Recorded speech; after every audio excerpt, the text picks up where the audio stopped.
안녕하세요, 여러분. EFN의 작가 이담비입니다. 잠시 후 저녁 12시가 되면은 이제 유대인의 새해인 로시 하샤냐가 시작이 되는데요. 그리고 그와 더불어 새벽 2시 55분 정도경에 금안일식이 일어난다고 합니다.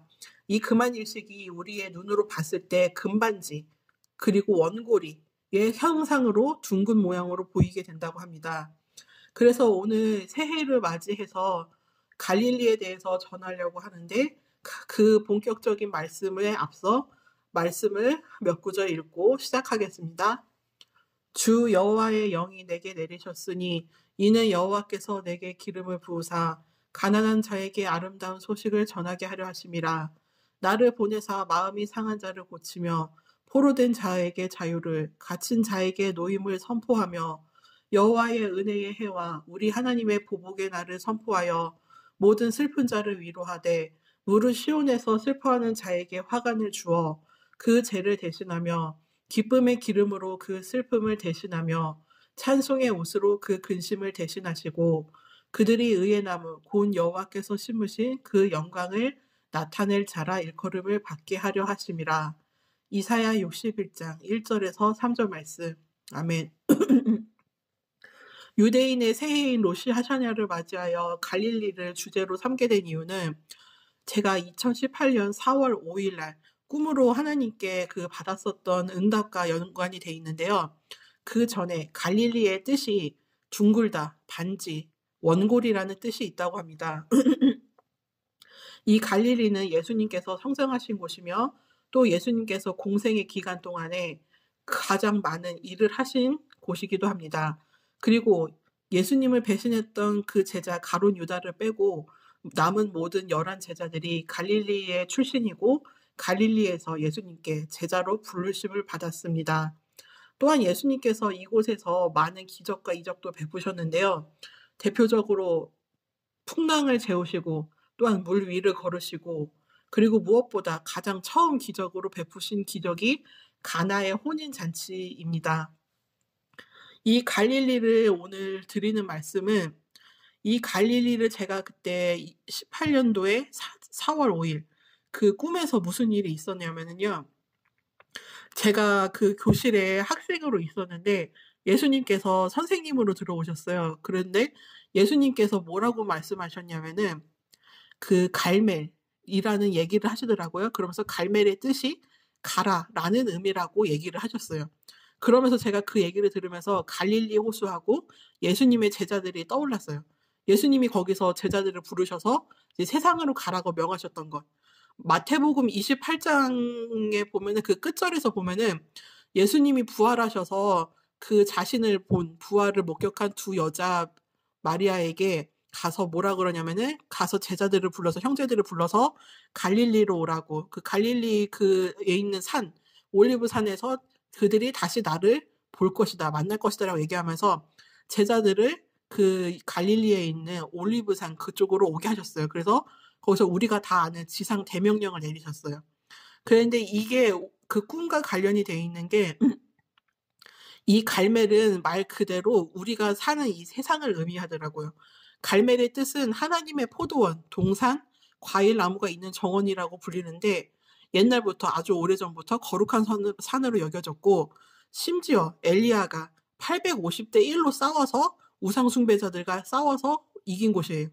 그만큼 그래서 나중에 엘리야 산으로 불리는데 그만큼 이 갈멜로 의미가 되는 이 세상이 정말 영적 싸움이 치열한 곳이라는 뜻이에요. 근데 우리는 혼자서 이길 수가 있대요. 왜냐면은 성령께서 우리와 함께 하시기 때문에 엘리야처럼 850대 1로 진짜 맞짱을 싸움을 떠도 우리가 혼자 이기고도 넉넉히 남을 정도로 우리는 할 수 있다고 예수님께서 말씀을 하시더라고요. 그러니까 이 갈멜로 가라라고 얘기하셨던 게 갈멜의 뜻이 가라. 말 그대로 이제는 갈릴리에서 예수님의 제자로 그리고 신부로 그리고 새 한 사람으로 준비가 된 사람들을 이 갈멜이라는 세상으로 즉 하나님의 포도원, 동산, 이 결실을 맺는 과일나무가 있는 정원이라는 이 갈멜이라는 세상으로 우리를 파송시키신대요. 그랬는데 이 갈멜이 정말 아름다워서 아가서에서도 여성의 아름다움을 묘사할 때 비유가 됐다 그랬어요. 그리고 정말 영적인 전투가 치열하지만 그곳에서 우리가 반드시 승리한다는 그거를 주시는 산이기도 해요. 그래 가지고 오늘 갈릴리 얘기를 하는 게 뭐냐면은 이 갈릴리가 이방 지역과 인접해 있다 그래요. 그래서 사마리아 북부 지역을 그 총칭하는 그 이름으로 갈릴리로 부른다는 말도 있는데 말 그대로 혼혈이 많대요. 이방인들과 유대인들의 그 혼혈이 많아서 정통 유대인으로 인정을 받지 못해서 유대인들로부터 많은 무시를 당하는 그런 소외된 곳이었대요. 그랬는데 이 갈릴리가 오늘 중심 주제인 게 뭐냐면은 아까 말씀드렸던 대로 갈릴리는 둥글다, 반지, 원골이란 뜻인데 아까 그 말씀드렸었던 혼혈들, 유대인과 이방인들의 혼혈. 저는 이것을 새 한 사람으로 표현을 하고 싶은데요. 아까 둥글다, 원골이, 반지, 말 그대로 원을 의미하는데 이 갈릴리가 원이라는 게 무엇이냐면은 성경에서 말하는 원 모양은 연합을 상징해요. 그래서 제가 이 혼혈들을 말 그대로 새 한 사람으로 비유하는 게 우리가 곧 이스라엘과 그리고 이제 우리 이방인인 우리가 이제 교회가 이스라엘과 하나가 돼서 새 한 사람이 탄생하게 될 텐데 그래서 예수님께서 갈릴리를 제자들을 부르는 곳, 새 한 사람이 탄생하는 곳으로 부르셨어요. 그리고 두 번째로는 제자들을 불러서 이제 제자들로서 성장시키고 연단시키고 훈련시키는 곳이 갈릴리였어요.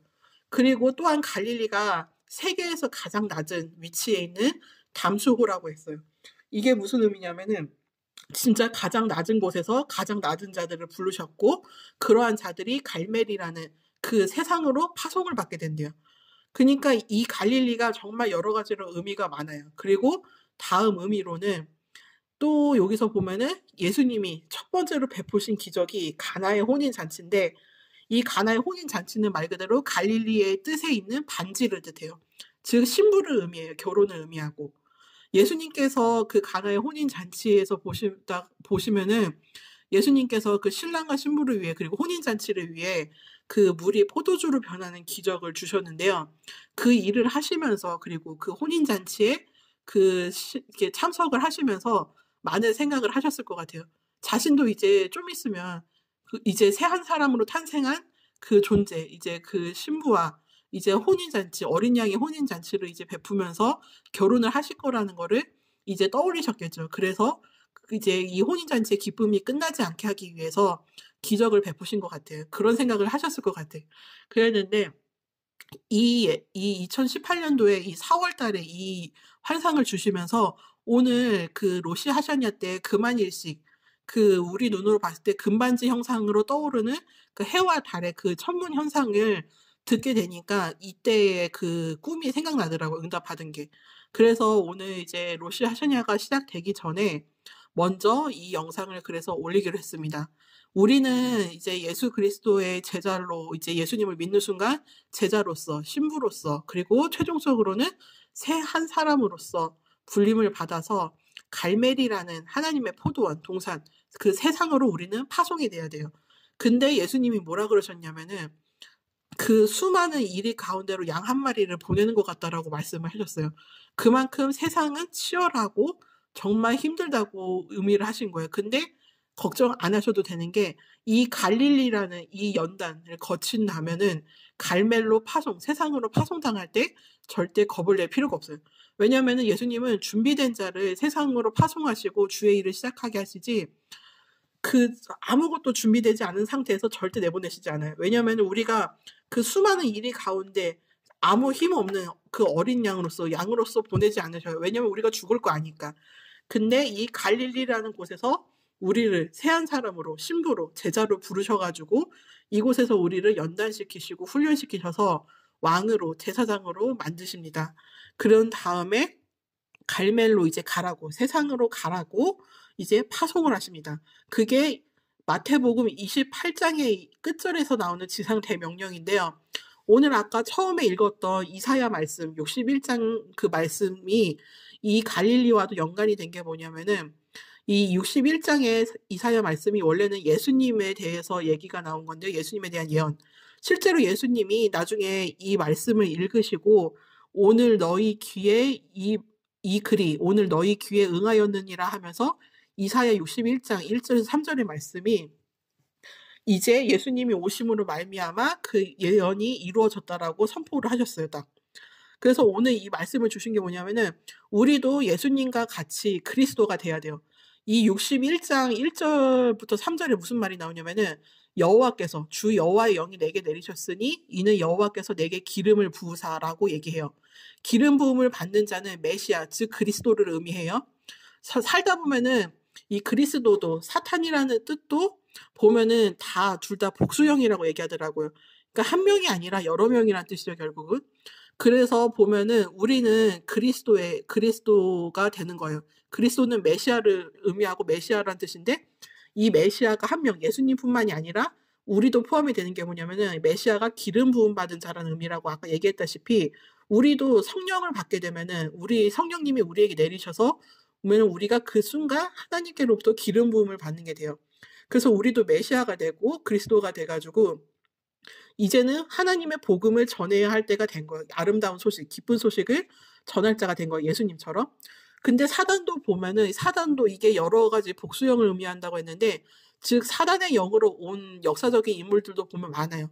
뭐 히틀러나 뭐 나폴레옹이나 뭐 진시 황제 그리고 뭐 여러 역사에 보면 악인들로 등장했던 이 사람들이 다 보면은 적그리스도의 영으로 이제 등장했다고 해요. 사실상 보면은 이 그리스도라는 게 우리가 아는 예수 그리스도 그리고 앞으로 나타날 적그리스도 이렇게 나타나는데 사실상 보면은 두 그리스도가 싸우는 거나 마찬가지예요. 근데 우리는 예수 그리스도에 속한 자들이고 그쪽을 속한 메시아 이제 우리도 기름 부음 받는 자가 된 거예요, 그리스도가. 그랬는데 이 적그리스도의 영으로 온 사람들이 보면 많아요.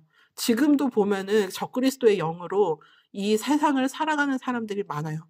근데 우리는 그 예수 그리스도 말 그대로 하나님께 기름 부음을 받은 성령 받은 자로서의 그 그리스도로 그 메시아로 우리는 살아가고 있어요. 이 두 진영의 싸움에서 우리는 반드시 승리할 거고 하나님께서 성령을 우리에게 부으셔서 우리에게 기름을 부으셔서 이제는 가난한 자, 겸손한 자, 겸비한 자에게 아름다운 소식을 전하게 하신대요. 우리가 이 소식을 전하는 것은 모든 사람에게 복음을 전하기도 하지만 1차적으로 우리가 먼저 이 말씀을 전해야 할 사람들은 가난한 자, 즉 겸손하고 겸비한 자, 하나님을 메시아를 기다리던 그런 사람들이 1순위라고 했어요. 그 사람들에게 먼저 이 아름다운 소식, 기쁜 소식을 전하게 될 것이고 또한 우리를 하나님께서 보내시는 이유는 마음이 상한 자를 우리가 고쳐야 되기 때문에 우리를 보내시는 거래요. 그리고 둘째는 포로된 자에게 자유를 선포하기 위해서 우리를 보내신대요. 그리고 세 번째는 갇힌 자에게 노임을 선포하게 하기 위해서 우리를 보내신대요. 그리고 또 다음은 여호와의 은혜의 해와 우리 하나님의 보복의 날을 선포하게 하기 위해서 그래서 우리를 보내신대요. 하나님의 여호와의 은혜의 해, 여호와의 기뻐하는 해, 여호와께서 기뻐하시는 해와 우리 하나님께서 저 원수들에게 보복하시는 그 날을 우리에게 선포하게 하신대요. 우리에게는 은혜의 해, 그리고 하나님이 기뻐하시는 해가 되겠지만 우리를 지금까지 고통스럽게 했었던 저 적들과 사단과 그 일행들에게는 하나님의 보복을 받는 보복의 날에 선포가 되는 거예요. 그래서 이번 로시 하샤냐가 여러 의미로 그래서 중요하다고 생각이 됩니다. 그런 다음에 우리를 통해서 그 선포를 통해서 모든 슬픈 자를 위로하되 무릇 시온에서 슬퍼하는 자에게 화관을 주어 그 죄를 대신하며 기쁨의 기름으로 그 슬픔을 대신하며 찬송의 옷으로 그 근심을 대신하시고 그들이 의의 나무 곧 여호와께서 심으신 그 영광을 나타낼 자라 일컬음을 받게 하려 하심이라. 우리가 아까 앞에 말했던 것들을 선포함으로써 인하여 슬픈 자들이 위로를 받고 그리고 슬퍼하던 사람들이 화관을 받게 되고 기쁨의 기름으로 슬픔을 대신하게 되고 찬송의 옷을 입어서 그 근심을 없애게 되고 그래서 이들이 곧 우리가 말씀을 전한 이들이 이 말씀을 받은 이들이 결국엔 의의 나무 곧 여호와께서 심으신 영광을 나타낼 자라는 일컬음을 받게 될 거래요. 그러니까 이거는 소식을 전하는 사람, 이 아름다운 소식, 기쁜 소식을 전하는 사람도 기쁘지만 이 소식을 받는 사람들도 기쁘게 되고 형통하게 된다는 것을 의미해요. 그런데 이제는 우리가 이제 믿음이 없었을 때, 초신자였을 때는 이 기쁨의 소식을 듣고 의의 나무가 되었지만 이제는 이 의의 나무가 된 우리는 이 갈릴리에서 하나님의 연단이라는 이 갈릴리를 통해서 이제는 주 여호와의 영이 내려서 이 모든 겸비한 자들, 겸손한 자들, 즉 메시아를 기다리는 자들에게 아름다운 소식을 전하는 이제 선포자가 돼야 돼요 이제는 예수님처럼. 예수님께서 오셔서 하신 일이 말 그대로 우리의 마음을 상한 마음을 고치시고 포로된 자에게 자유를 갇힌 자에게 노임을 선포하셨고 하나님의 여호와의 은혜의 해와 우리 하나님의 보복의 날을 선포하셔서 진짜 이사야 61 장의 그 말씀 1 절 3절 말씀을 그대로 행하셨어요 영적으로 육적으로. 그렇기 때문에 우리도 이제는 이 말씀을 받은 사람들로서 살아가게 되길 원하고 그러한 의미로 오늘 갈릴리라는 것에 대해서 전해 드렸습니다. 이제 마지막으로 이제 기도하고 끝내겠습니다. 하나님 아버지 감사드립니다. 새롭게 시작되는 유대인의 새해 로시아샤냐를 통하여 갈릴리를 다시 상기시켜 주시고 떠올리게 해주심을 감사드립니다. 아버지 이 갈릴리에서 우리가 충분히 신부로서 제자로서 새 한 사람으로서 하나님이 원하시는 하나님의 형상이 되어 하나님께서 정말 아름답게 가꾸고자 하시는 이 갈멜이라는 세상으로 아버지 우리를 파송하여 주옵소서. 직접적으로 세상으로 나가 복음을 전하거나 아니면 간접적으로 다른 방법들로 여러 가지 방법으로 하나님의 복음을 전하는 자들이 되게 하여 주옵소서.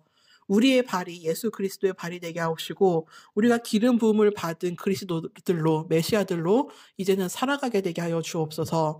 그래서 아버지 적그리스도의 진영과 그리고 예수 그리스도의 이 진영 두 싸움에서 우리가 넉넉히 싸워 승리하고도 남게 되게 하여 주옵소서.